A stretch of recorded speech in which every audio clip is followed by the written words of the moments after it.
Week 9 of Super Rugby has come and gone. Our sport editor Garrett is joining me in studio to celebrate all of your correct predictions. Come on, high five. I think it's the first time. Good morning. Yeah. Unfortunately, it probably is the first time.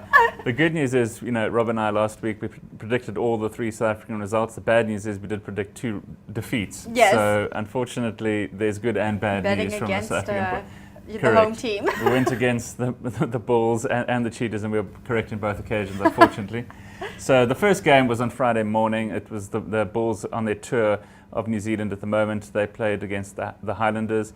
And it was a close game. They went down by a couple of points in the end, but it didn't ever really look like they were going to win. They were sort of just thereabouts, but never really in ascendancy at all. So they went down. It's their second defeat out of 2 matches on the tour.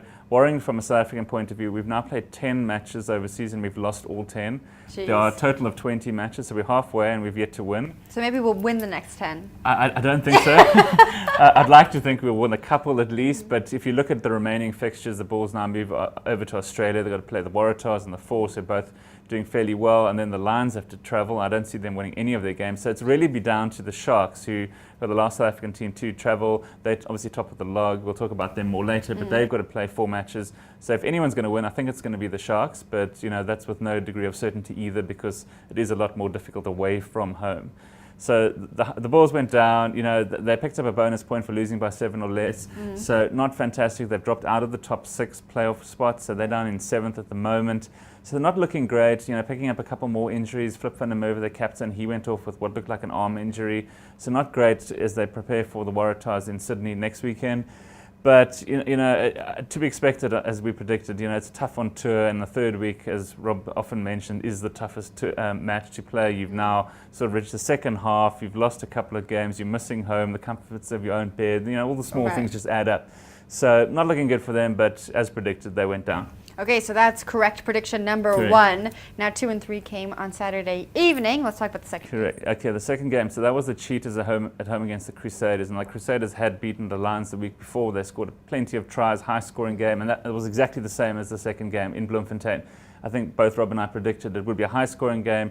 Defence not fantastic from either of the side, and the score blew out towards the end. The Cheetahs were in contention sort of halfway through the second half, but the Crusaders scored 4 tries in the last 17 minutes. So the score blew out in the end. Narka Drotsky, the Cheetahs coach, was very upset with his team's discipline towards the end.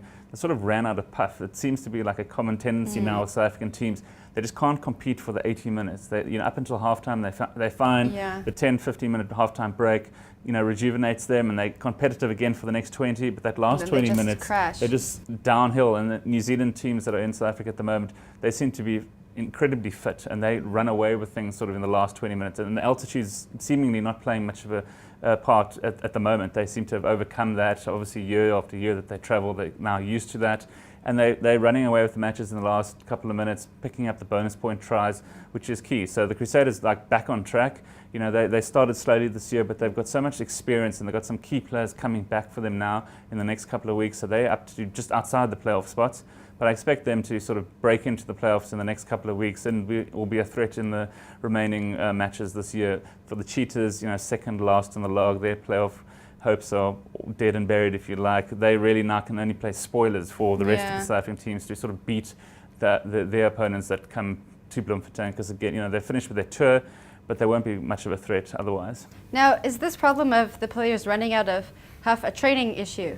I think it's a combination of maybe just not fit, players injured, coming back, carrying a few injuries, not wanting to exert themselves for the full 80, sort of starting slow so they can hopefully hold on for the 80 minutes. Just a lack of depth, players on the bench haven't played at that level, not sure what to expect, go hard for the first 10, 15 minutes and then just fade after that. So it's all an experience thing, how you play, your structure your game plan over the 80 minutes determines how you will sort of finish in those last 10 to 15 minutes. Okay, and now take me through game 3. Well, game 3 was the one we had to have a South African winner because it was the Lions against the Sharks. So a bit of a no-brainer there. And Rob and I both predicted that the Sharks would win. You know, the credit to the Lions, you know, I've been fairly hard on them. They started off really well. A couple of referee decisions went in their favour in the first couple of matches. I did say they were going to lose more than they would win this season. I still think I'm going to be correct there. So they went down to the Sharks, but they were competitive for the first like 60, 70 minutes. The score was very close. There was only one try in the game, which has been a bit of an issue for the Sharks. They haven't really, for all their dominance to date, and the fact that they're top of the South African Conference, top of the overall standings, they haven't really looked like running away with any matches. We've talked often about them not putting in, again, an 80-minute performance. They sort of go through lulls and peaks, and you know, they look fantastic, like world beaters and competition winners for patches of every match. But then they look like they could be bottom of the log the way they play some of, you know, for some periods of the match. So they picked up a fairly fortuitous try towards the end, sort of to blow the score out and deny the Lions a bonus point. But the Sharks, again, top of the conference, South African Conference, they've stretched their lead because of everyone behind them having lost. And they're back top of the overall conference. So looking good at the halfway stage for them, for hosting a home semi-final and perhaps even a home final, which is key to winning this competition, when we've talked often about the fact that winning away from home is so difficult, like the South African teams are finding. So Sharks winners from a South African point of view, the only South African team to do so. Hopefully this week coming, we'll have more victories, but we'll talk about that later in the week. All right, and were there any MVPs this past weekend? Well, in the Sharks game, that was probably like the only standout performances. Yeah. So, Lwazi Mvova, he scored the only try, so it was a bit of an individual effort. So if it wasn't for him, things might have got a bit ugly for the Sharks. So from my point of view, he would be like the star South African performer. Certainly in the Bulls and Cheetahs match, there were players that did well, but difficult. When you're getting beaten, difficult to really point at any player that really deserved the man of the match award afterwards. But from a Sharks point of view, there were a couple that put up their hands, but Mvova, for his try scoring efforts at the end, he would be my MVP of the weekend. All right, well, Garen, congratulations on getting all of the predictions. Thanks very much, Jen.